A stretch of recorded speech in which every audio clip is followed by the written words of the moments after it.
So రెడీయా పద్మజ గారు మీరు? రెడీ అండి. మీరేం చేస్తారు సగ్గుబియ్యంతో? సగ్గుబియ్యం దద్దోజనం చేస్తాను. సగ్గుబియ్యంతో దద్దోజనం.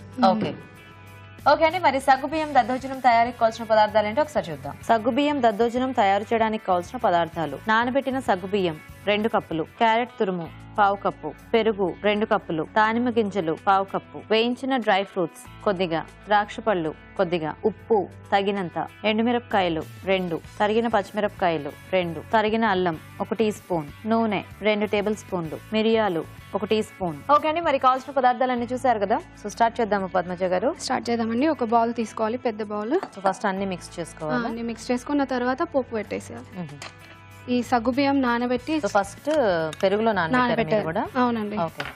దీంట్లో క్యారెట్ వేయాలండి కొద్దిగా, తర్వాత పెరుగు వేసేయాలి.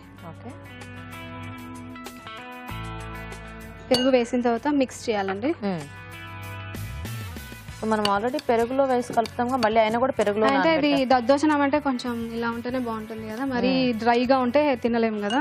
డ్రైగా కాదు, అంటే ఆల్రెడీ పెరుగు వేస్తాం, జస్ట్ అది మెత్తపడడానికి వేస్తాము. ఇదేమో కొంచెం డ్రై ఇట్లా ఉంటే బాగుంటుంది కదా, జ్యూసీగా అని. అంతే. సాల్ట్ వేద్దాం, కొద్దిగా సాల్ట్ వేసి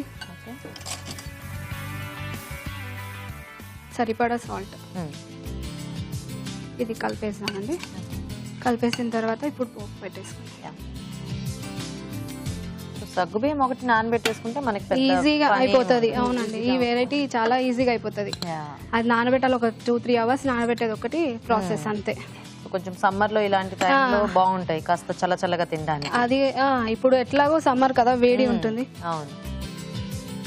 ఆయిల్ వేడైందండి, ఇప్పుడు పోపు దినుసులు వేసేసాలి. దద్దోజనంలో కూడా కొంచెం ఎక్కువ పోపు తింటే బాగుంటుంది. మనకి తినేటప్పుడు ఇలా తగులుతుంటే చాలా బాగుంటుంది.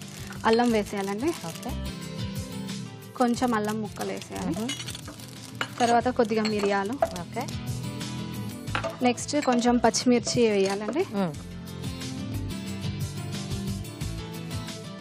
కొంచెం ఎండుమిర్చి కూడా వేస్తే కలర్ఫుల్గా ఉంటుంది, తినేటప్పుడు పిల్లలకి చాలా బాగుంటుంది.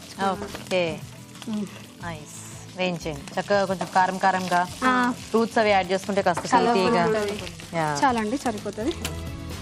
ఓకే అండి, ఈ మిశ్రమాన్ని ఇప్పుడు ఈ సగ్గుబియ్యం దాంట్లో కలిపేసాం.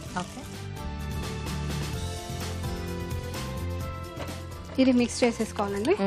ఇది ఒక బౌల్లోకి తీసుకుంటాను, సర్వింగ్ బౌల్లోకి తీసుకొని గార్నిష్ చేస్తాను. అయిపోయినట్టే కదా? అయిపోయినట్టే అండి, ఏం లేదు. ఇది చాలా ఈజీ, సగ్గుబియ్యంతో వెరైటీస్ చాలా ఈజీ.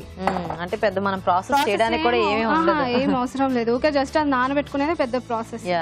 సో దానిమ్మ గింజలు, గ్రేప్స్, కొద్దిగా గ్రేప్స్ కూడా, నెక్స్ట్ బాదం, సో నేతిలో వేయించిన జీడిపప్పు, బాదం పప్పు. ఓకే, నెక్స్ట్ ఇదండి రెడీ, సగ్గుబియ్యం దద్దోజనం రెడీ అండి. అలా చిటికలో చేసేసారు. నైస్. ఓకే, మరి సగ్గుబియ్యం దద్దోజనం కూడా రెడీ అయిపోయిందండి. టేస్ట్ చూసే ముందు తయారీ విధానం ఇంకోసారి చూద్దాం. సగ్గుబియ్యం దద్దోజనం తయారు చేసే విధానం: సగ్గుబియ్యం పెరుగులో నానబెట్టి ఒక బౌల్లోకి తీసుకోవాలి. దీనిలో క్యారెట్ తురుము, పెరుగు, ఉప్పు వేసి బాగా కలుపుకోవాలి. ఒక పాన్ లో నూనె వేసి పోపు దినుసులు, తరిగిన అల్లం, మిరియాలు, తరిగిన పచ్చిమిరపకాయలు, ఎండుమిరపకాయలు వేసి వేయించాలి. ఈ పోపు మిశ్రమాన్ని ముందుగా సిద్ధం చేసుకున్న సగ్గుబియ్యం మిశ్రమంలో వేసి బాగా కలుపుకోవాలి. ఆపై దానిమ్మ గింజలు, ద్రాక్ష పళ్ళు, వేయించిన డ్రై ఫ్రూట్స్ తో గార్నిష్ చేసి సర్వ్ చేసుకుంటే సగ్గుబియ్యం దద్దోజనం రెడీ.